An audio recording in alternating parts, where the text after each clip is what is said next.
You are looking at the Westgate Entertainment District in Glendale, Arizona, the permanent home of the Gila River Arena, and tonight, the temporary home for the Ultimate Fighting Championship. Gila River Arena played host to UFC on Fox 29, Poirier versus Gaethje. Welcome to the Fight Day post-fight show presented by MMA Today. Here are your hosts, John Franklin and TJ Craig. Hello, fight fans, and welcome. John Franklin here from MMA Today. I'm joined by my tag team partner with podcasting, TJ Craig.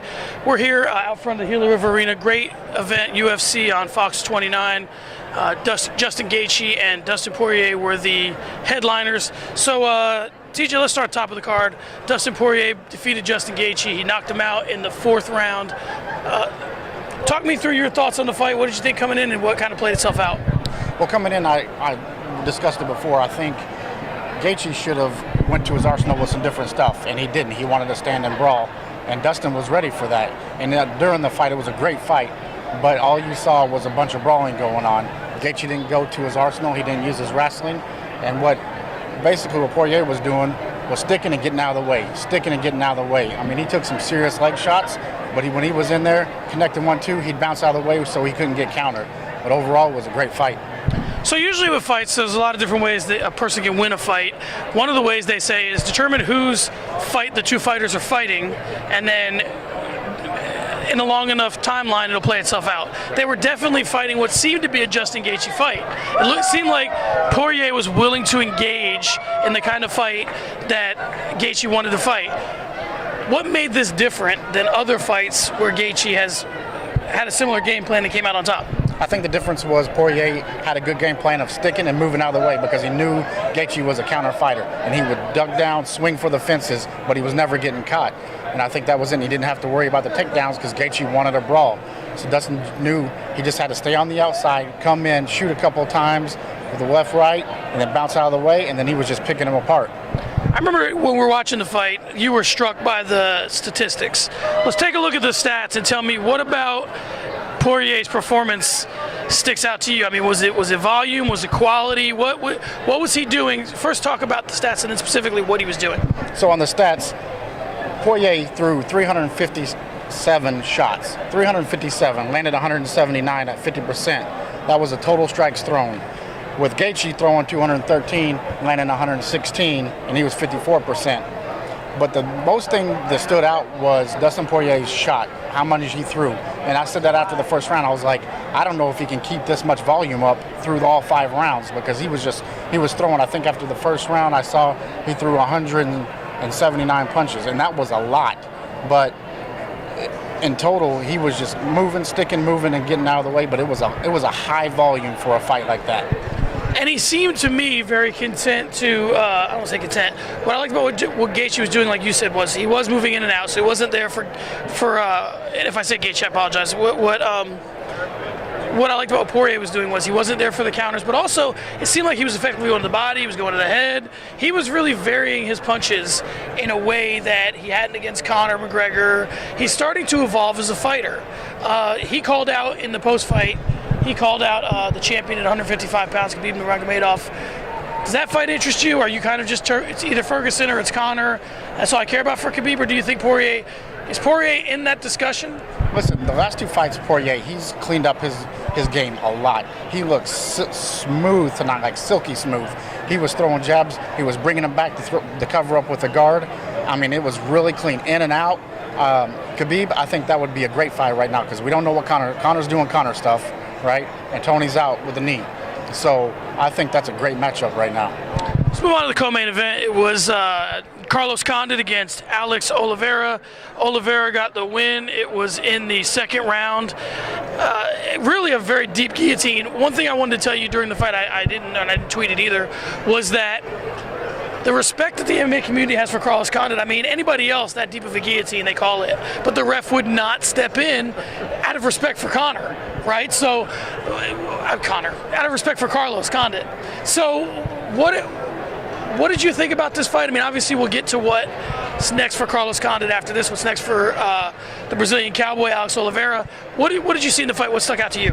I mean, it was a great fight starting off. I think Condit was handling the fight really well. He took him down. He was landing some ground and pound, and then he had really control of the fight, which is his game plan. And when he controls it, he's really effective. And he was doing that. And then into the second round, when he got in there, he was still controlling the fight. What happened was when he went down, he caught that kick on the way down, and it was kind of lights out after that. So I think he was doing really good. He was holding his own. He was doing well on the ground, even a little bit on the stand-up. But when he caught that kick, it was lights out after that. And the guillotine, I much respect to him because I think you're right.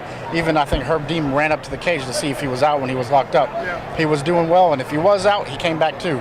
But out of respect, he was Carlos Condit. Everybody knows he can take a shot. He's a gamer, you know.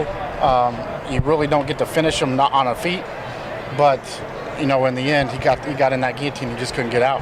And I tweeted, you know, you live by the up kick, you die by the up kick. Condit threw 2 beautiful up kicks earlier in the fight that had Oliveira wobbled.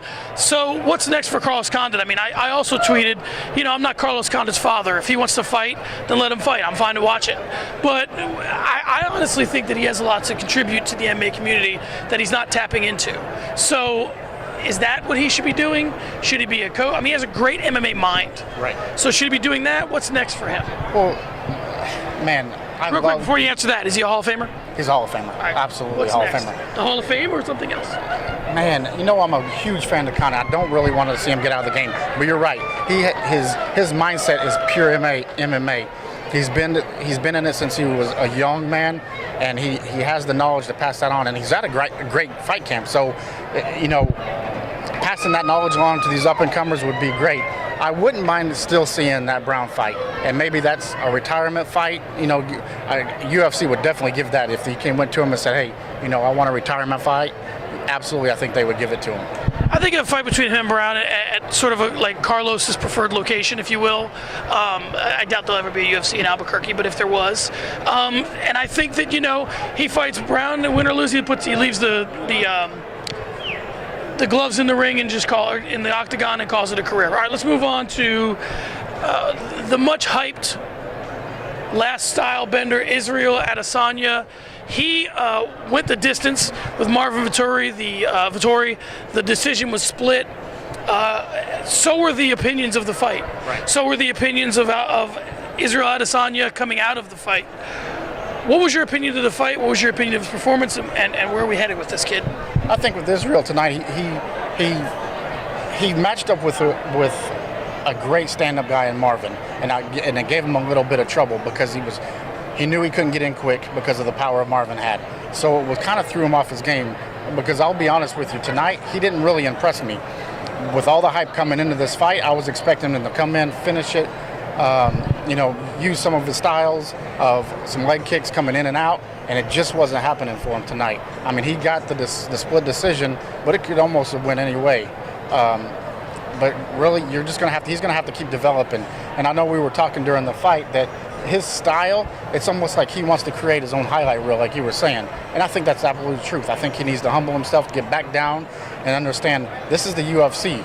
And whoever you're fighting is a gamer. It's not somebody that they're picking up off the street or somebody coming up through amateur or another forum.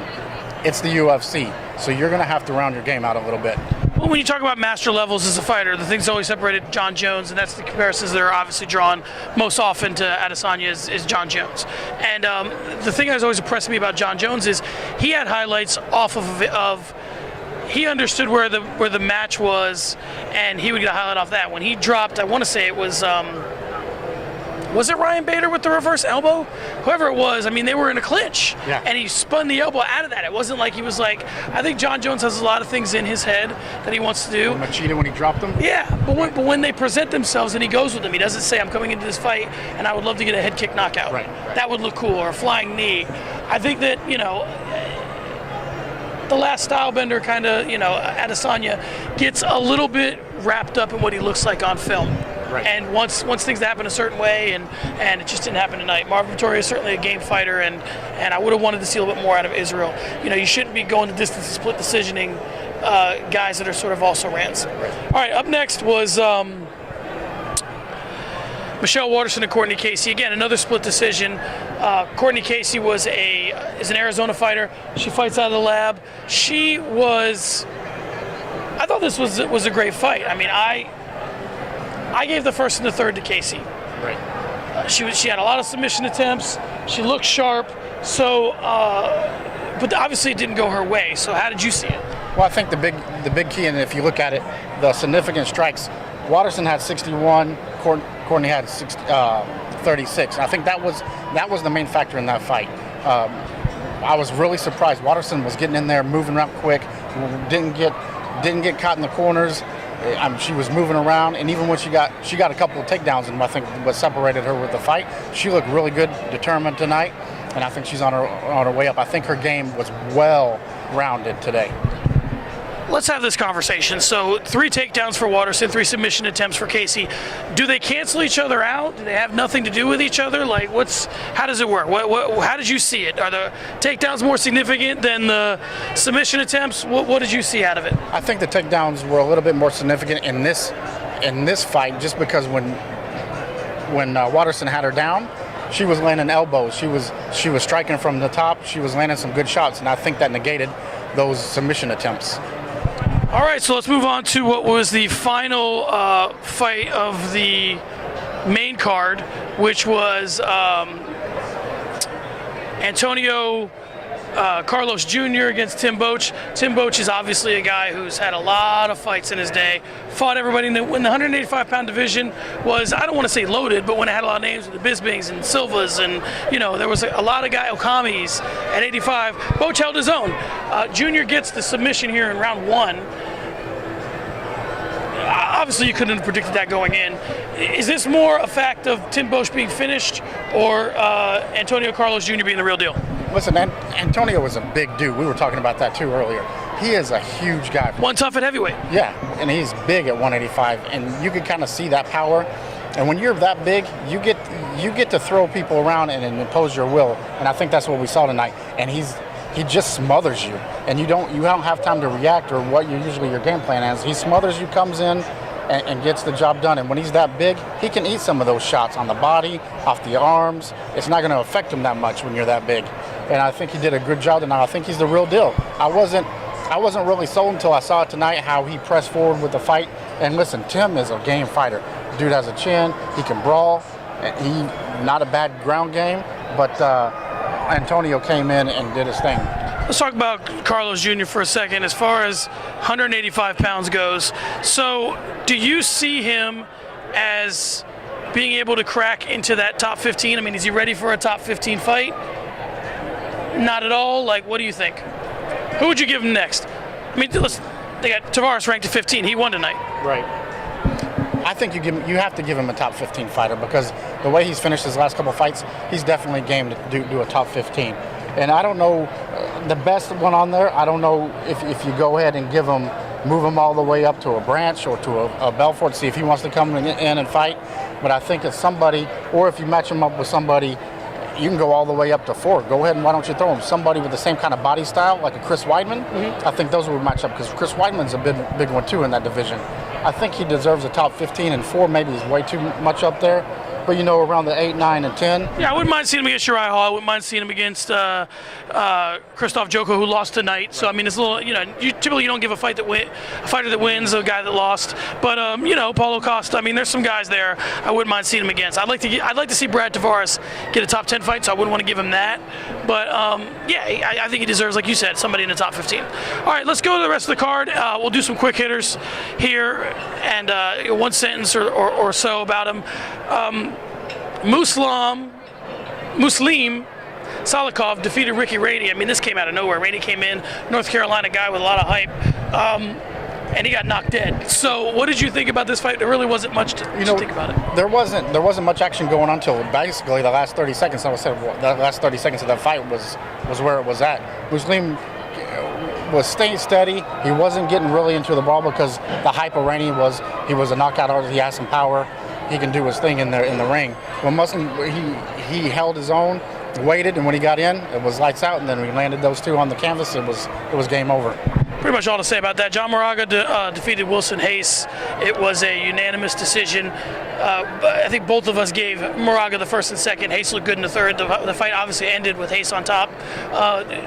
What did you think about that fight? Moraga is a hometown favorite, right? He's definitely, as I quote you, he is Phoenix.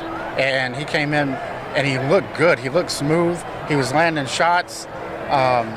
He really brought a game tonight, and it was definitely his night. That third was a little shaky, but the first and second one, he was controlling the fight, landing shots, big shots, and it was a good fight.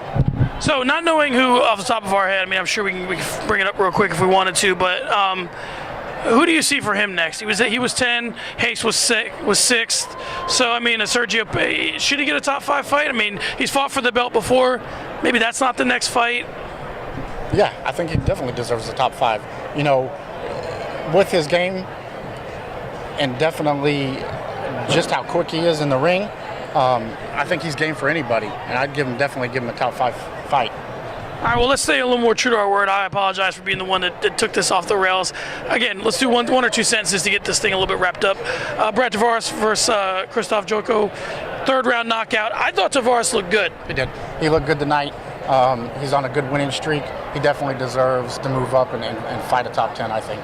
And the thing that I tweeted about him was, I mean, the last 5 years he's only lost to basically studs. Yeah. So, you know, I think it's time for.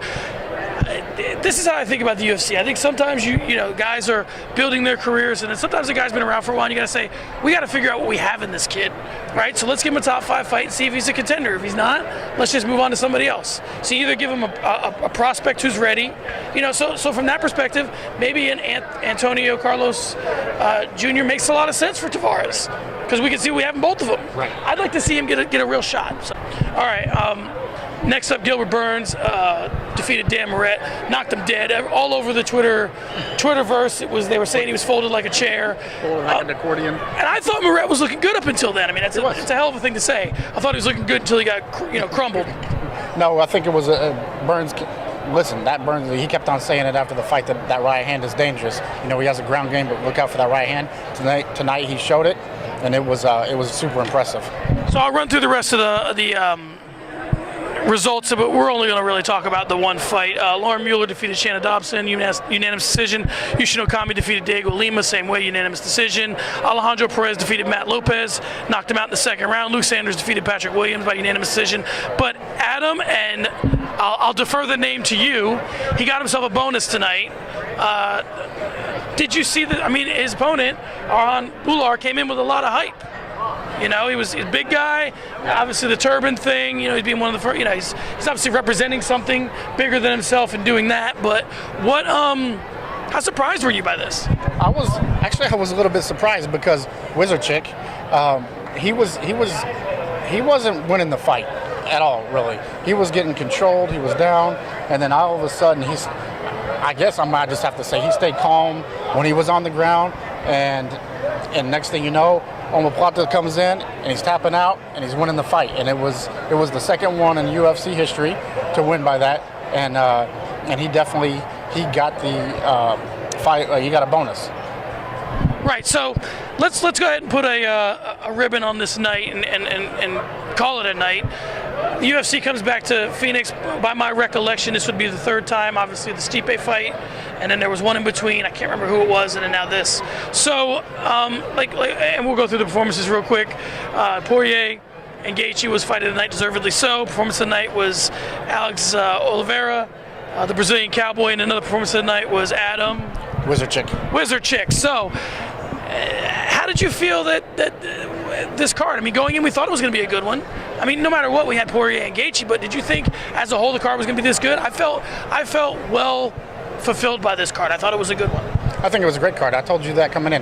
This is a sleeper card. It has some really good fights on it, and that's why I wanted to come early so I could watch all 14 fights, because down at the bottom all the way up, you had some great matchups, and it delivered. It was, there was 1 or 2 fights in there that were a little shaky, but overall, it was a great card. All right, we'll get out of here, but I'll give you the last word. Moving forward, and we'll say this for each of us, this is something I picked up from the great Bill Simmons. Who do you think won the night? Ooh. Whose night was it? It was Phoenix's night. Yeah. I mean, it was a brawl. They saw one of the live fights between Poirier and Gaethje was probably one of the best fights I've ever seen live. Those two stood in the middle of the ring and brawled. And then those fights underneath it, you have Condit, who is a Hall of Famer. Watterson next door from New Mexico, too. She had a lot of people in the crowd. It was good. Phoenix was a winner tonight.